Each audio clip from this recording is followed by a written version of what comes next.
और लोग भी कैसे कैसे, भाई छोड़िए, पत्नी छोड़िए, पिता छोड़िए, माता छोड़िए, शत्रु भी कैसा भाई। इस कहानी का तो विलेन भी कितना खूबसूरत है, कितना कमाल का विलेन है। उत्तम कुल पुलस्त मुनि नाती, पुलस्त का नाती है भगवान शंकर का अनन्य भक्त, दशग्रीव।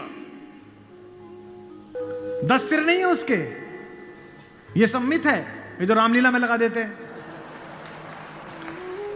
10 दिमागों के बराबर का आईक्यू है। जिसके ऊपर 10 सिरों की कृपा चलती हो, 10 काम एक साथ करता हो, 10 तरह से सोचता हो, उसका नाम दशानन है। 10 सिर वाला है वो।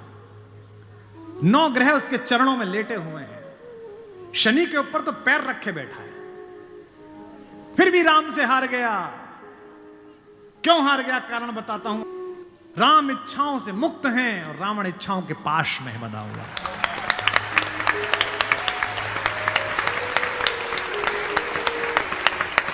फिर जागना कि रावण मनुष्यों पर राज्य करता है, राम मनुष्यता पर राज्य करते हैं।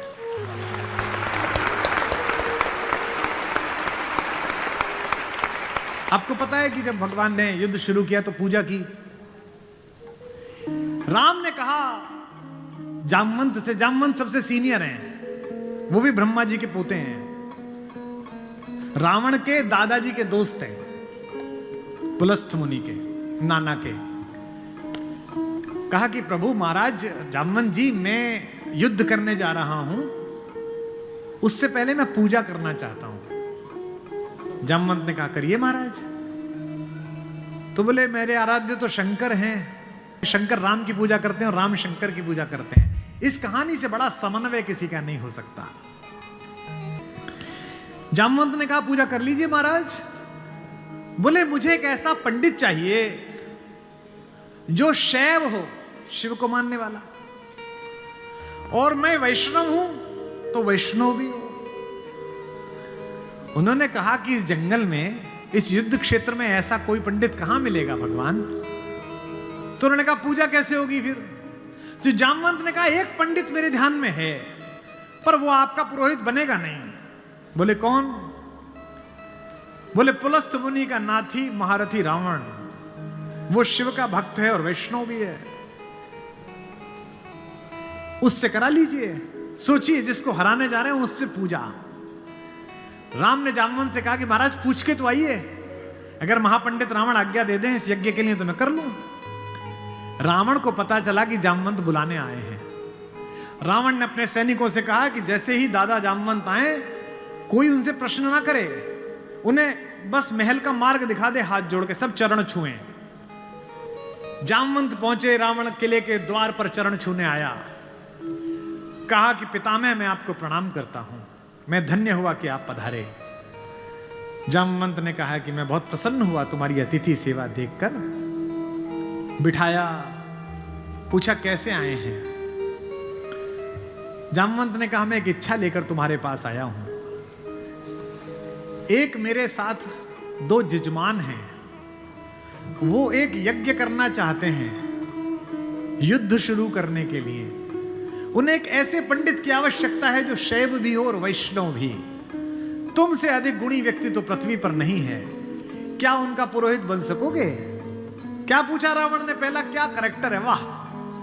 रावण ने कहा जहां तक मुझे सूचना है आपके दोनों यजमान अयोध्या के निर्वासित राजकुमार राम और लक्ष्मण तो नहीं है। जामवंत ने कहा हां दशशीष, वे ही दोनों हैं, क्या आप स्वीकार करेंगे। उसने हां ना नहीं करी। फिर बोला क्या उनके यज्ञ का उद्देश्य लंका विजय है। जामवंत ने कहा हां उनका यही उद्देश्य है, क्या आप स्वीकार करेंगे। उसने कहा मैं तो जिज्ञासा के लिए पूछ रहा था, अन्यथा द्वार पर आकर किसी पंडित से कोई यज्ञ के लिए कहे, अस्वीकार करना उसका धर्म ही नहीं है। मैं आपके साथ चलूंगा और उनका यज्ञ कराऊंगा।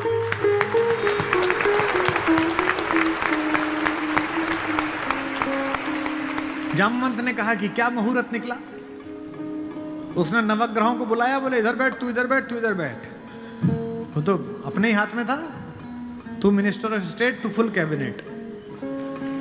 बता कितने बजे? बोले जी सुबह 5:30 बजे ब्रह्म मुहूर्त में, जिसमें हम पैदा हुए। तो उसने कहा ठीक है, 5:30 बजे का मुहूर्त निकला, मैं 5 बजे आ जाऊंगा। जामवंत ने कहा आचार्य हो गया अब तो रावण, आचार्य पूजा के लिए क्या व्यवस्था करनी है, क्या सामग्री लाऊं? उसने कहा आपके यजमान, मेरे यजमान जंगल में हैं, अगर यजमान के पास पूजन सामग्री ना हो तो पंडित का धर्म बनता है कि वो पूजन सामग्री लेके आए, तो मैं लेके आऊंगा। उसने अपने पुत्र मेघनाथ को जगाया, इंद्रजीत को, और कहा बेटा अशोक वाटिका जाओ, अशोक वाटिका जाओ और सीता से कहो मैं उसे मिलना चाहता हूं, एक विशेष प्रयोजन है। थोड़ी देर बाद खुद पहुंचा और कहा सीते, तुम्हारा पति राम लंका विजय का यज्ञ कर रहा है, उसके पास पुरोहित नहीं है, कल सुबह मैं उसका पुरोहित बनूंगा, लेकिन एक विवाहित व्यक्ति की पूजा अधूरी है अगर उसकी पत्नी उसके पार्श्व में ना बैठे। क्योंकि तुम उसकी पत्नी हो, तो सुबह ये इंद्रजीत रथ लेकर आएगा, तुम स्नान करके नया वस्त्र पहनकर इस रथ में बैठ जाना, क्योंकि मेरे यजमान की पूजा पूर्ण होनी चाहिए, मैं अपूर्ण पूजा का पुरोहित नहीं हूं। और कहा कि तुम्हारी लंका से मुक्ति केवल पूजा तक की है, पूजा होते ही उठना और इसी रथ में वापस बैठकर अशोक वाटिका में आ जाना। क्या तो सीता, क्या राम और क्या रावण, क्या कहानी है ये। सुबह यही हुआ, शिवलिंग की स्थापना हुई, बालुका की मृत्यु से एक विग्रह बनाया राम ने अपने ओजस्वी हाथों से। राम आजानुबाहु हैं, घुटने तक हाथ आते हैं उनके, ये पुरुषोत्तम का लक्षण है। महाराणा कुंभा वे भी आजानुबाहु थे। कभी कुंभलगढ़ के किले में जाइए, 3 फीट का शिवलिंग है, नीचे बैठ के अपने ही हाथ से लोटे से रुद्राभिषेक करते थे बिना उठे। वे भी सूर्यवंशी थे, राम आजानुबाहु थे। उन्होंने अपने बड़े बड़े हाथों से शिवलिंग तैयार करा, धोती पहने हुए, तिलक लगाए हुए तेजस्वी रावण पहुंचा। राम और लक्ष्मण ने आसन से खड़े होकर अपने पुरोहित को प्रणाम करा। आचार्य, मैं दशरथ का पुत्र राम अपने छोटे भाई लक्ष्मण के साथ आपको प्रणाम करता हूं। दोनों ने पैर छुए रावण के और कहा कि आचार्य आसन ग्रहण करिए। आचार्य ने पूजन प्रारंभ किया। ओम गणपति गंगावाय। अब ये कि पत्नी कहां से आए? आचार्य ने पूछा राम से। मेरे यजमान विवाहित है? राम ने कहा हाँ आचार्य मैं विवाहित हूं। अपनी धर्म पत्नी से कहिए कि वो आपके पार्श्व में आकर बैठे। राम ने कहा आचार्य मेरी धर्म पत्नी मेरे साथ नहीं है। तो जामवंत ने कहा आचार्य पूजा कैसे होगी? बोले पितामह मैंने आपसे कहा था कि किसी यजमान के पास अगर सामग्री किसी भी तरह की पूरी ना हो, कोई व्यवस्था पूरी ना हो, तो आचार्य का धर्म है कि वो पूरी व्यवस्था बना के लाए। बेटा इंद्रजीत, यजमान की पत्नी को उनके पार्श्व में स्थापित करो। अपहरण गई हुई मां हमारी जगत जननी भारतेश्वरी पार्श्व में बैठी। पूजन प्रारंभ हुआ, सारी अर्चना हुई और पूजन के बाद रावण ने कहा कि मैं आप दोनों यजमानों को आशीर्वाद देता हूं कि आप दोनों जिस संकल्प के कारण ये पूजा कर रहे हैं, आज सारे देवता उपस्थित होकर आपके संकल्प को पूर्ण करें। मैं आशीर्वाद देता हूं। हमारे गांव में गीत गाया जाता था, बना पुरोहित रामचंद्र का जय का वर दे आया। जब चलने लगे तो राम ने पूछा, बोले आचार्य दक्षिणा? तो आचार्य हंसा। बोला त्रैलोक्य की संपदा आपके आचार्य के पास है, कुबेर का रथ आपके आचार्य के पास है, ऐसे में मेरा वनवासी मुझे क्या दक्षिणा देगा मेरा यजमान? तो राम ने कहा कि मैं रघुवंशी हूं, दक्षिणा के बिना पूजा कराना मेरे लिए निष्फल हो जाएगा, आप दक्षिणा तो मांगिए। तो रावण ने कहा कि मैं आपसे समय पर दक्षिणा मांग लूंगा।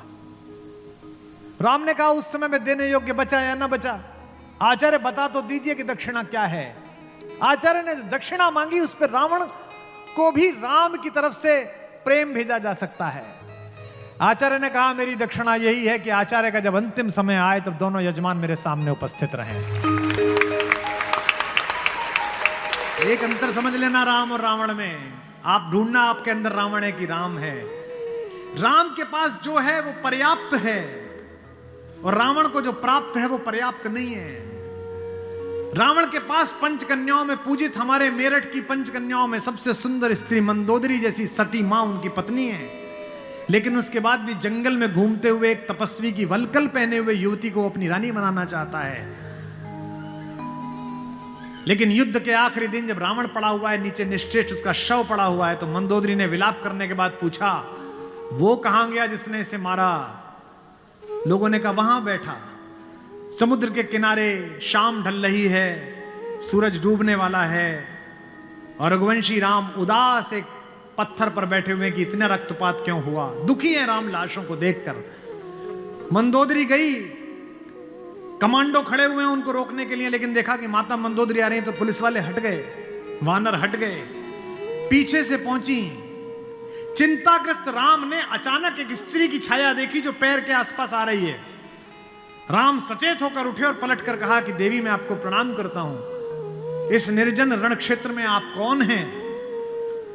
मंदोदरी ने कहा हे राम, मैं रावण की दुर्भाग्यशाली पत्नी मंदोदरी हूं। राम ने कहा मां मैं आपसे क्षमा चाहता हूं, आपका पति बड़ा तेजस्वी था, महाज्ञानी था, उच्च कुल में पैदा हुआ था, ब्रह्मा का वंशज था, लेकिन उसने अनीति की थी इसलिए मुझे उसको मारना पड़ा। मैं आपके इस शोक के लिए क्षमा चाहता हूं। मंदोदरी ने कहा मैं इसलिए नहीं आई कि मैं तुम्हें कोसूं। राम ने पूछा फिर किस लिए आई मां? मंदोदरी ने कहा मैं देखने आई थी कि जिसने पूरी दुनिया पराजित कर दी, जिसने तेरे पूर्वज मानधाता तक को स्वर्ग में जाके चुनौती दे दी, जो कुबेर को कालर से पकड़ के नीचे ले आया, उस महापराक्रमी को हराया किसने? ऐसा उसमें क्या है जो मेरे पति में नहीं था? तो राम ने पूछा कि मां आपको पता चला क्या है? बोले हां पता चल गया, आने से पहले ही पता चल गया। राम ने पूछा क्या अंतर है? बोले राम एक मेरा पति था जो मेरी जैसी सुदर्शना होते हुए भी तेरी पत्नी चाहता था, एक तू है कि पीठ पर से भी पर स्त्री की छाया पड़ी है तो उठकर खड़ा हो गया है, ये उसमें तुझ में अंतर है।